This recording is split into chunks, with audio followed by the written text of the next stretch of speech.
Salam. This is Joan.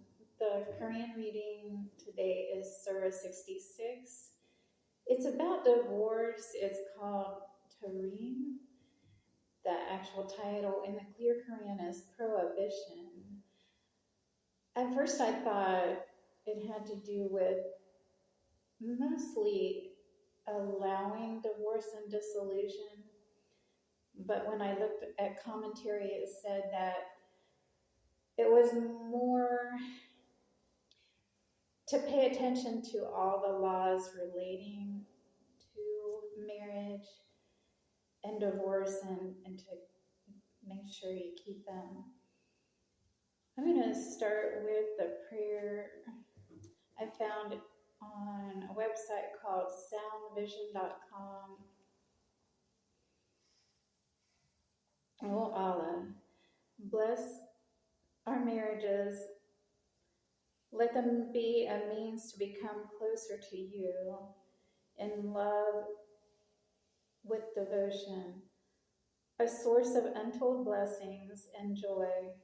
O Allah, let it be a way for us and our families to enter Jannah. Protect it from the whisperings of Shaitan. There were three main verses I found. One, more or less, let people know that it's legal. You can get a dissolution and a divorce. That's given by the husband to the wife. That you might find a more suitable spouse. And it brought up repentance because, of course, it is a vow to God and a pledge to Him, not just to a person. Those verses are verse 2, verse 5, and verse 8. It also brought up that Muhammad was a prophet, and that's a human, not God, yet he is a representative of divine will. Then I looked up some terms. There's about 5 of them relating to marriage and divorce. And it says, what are these terms?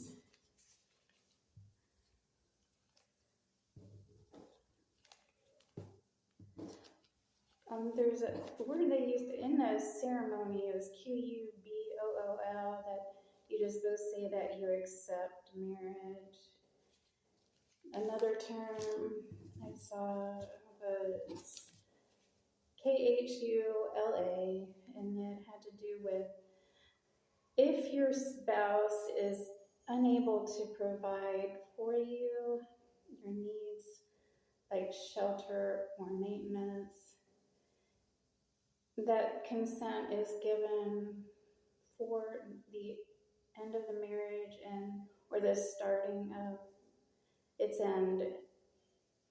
And then there's another term, IDDAH, which is relating to a mourning period when you lose your spouse. That's 4 months. The other subjects had to do with MAR, MAHR, and a dowry, DOWRY. I wasn't clear on the differences, but it said that MAR is required of all marriages, and the differences are the MAR is for the wife only, and what else? Oh, it said the average one in the United States was $10,000. And the bride okays the amount. The dowry is more like life insurance and helps provide for children if anything goes wrong. It's optional. It said that a wife brings it to the marriage and is paid to the husband.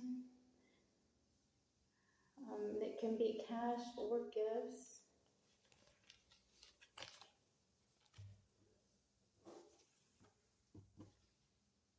Then, oh, there were some writings they recommended you read during the pledge time. They were Sura 33, 60, and 20. I looked over those. The first one is called AHZAAB, and it's to be sure to not let anything that fights God and His will for a holy state and commitment, not to let it deter you from that. The verse 60 is recommended reading 5 times a day or reciting. It's Mumtahhinah, and it mostly talks about disbelief, not getting involved with it, especially if it fights you. The last writing, which was 20, is against any idols or preferring wealth over a holy state. Oh, I was going to mention, I think it's really important that when you're married, whoever attends the marriage, well, I thought it would be a good idea if you ask them to sign a paper that would ask that they always support the marriage and don't comment against it, because what people say, your friends and family, are really important and it affects the marriage. So just thought I'd bring that up. Then I got most of my notes from an online version of the Sura, but I looked in my Clear Quran that's printed, and it brought other topics like secrets that are disclosed. That was in verse 3. Perfecting our light within each other, verse 8. Save us from wrongdoers, verse 11. How important chastity is, verse 12. And to be sincerely devout is the same verse. Oh, I did want to mention also, well, I'm pledged, and I was curious what the average time on a pledge is. It said it's usually 12 weeks to a year, and I did see where someone online had been married, oh, I'm sorry, not married, but engaged for 2 years, and they were starting to worry.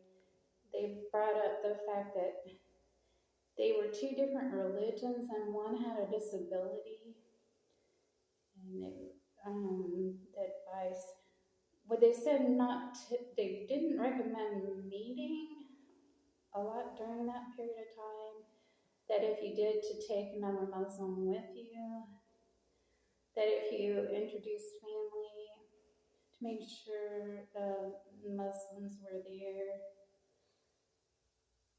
What I learned, I just became a Muslim about a month ago, and I didn't realize that, I guess, that you don't really get married until you say Shahada. I thought that I would just marry and be taught whatever I needed to know, so everything's a learning experience.